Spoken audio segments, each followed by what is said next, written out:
Okay, so I'm going to do a run through on a Big 3. I guess technically it's a Big 4, but this is a stock setup, the old dirty Chevy here.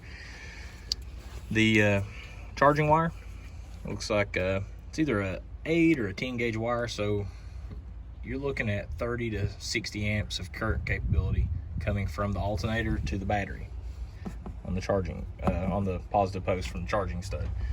So if this was a 100 amp alternator, it truly couldn't effectively deliver that full 100 amps across this wire steadily, at a constant rate.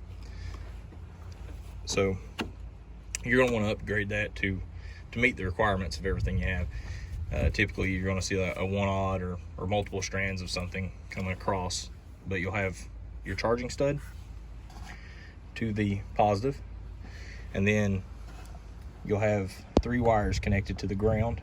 Other than your factory stuff, you'll have from the ground to the body, from the ground to the chassis, and then from the ground to your engine.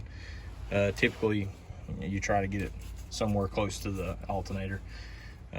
This one actually has a spot back here it can be bolted to on the alternator itself, but that's the upgrade for the Big 3 or Big 4. So you have the stock here, my Yukon, which is my audio play toy here.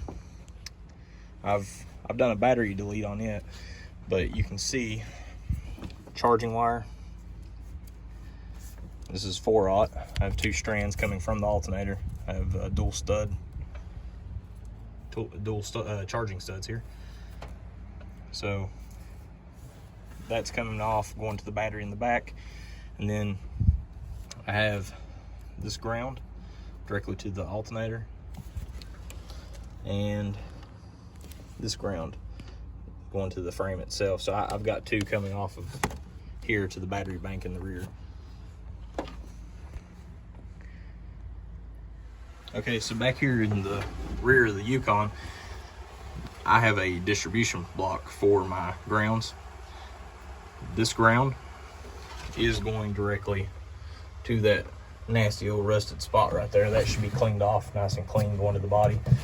But there's my body ground, and then the frame ground is coming from up front. So there's the rest of the Big 3 that I have for this setup.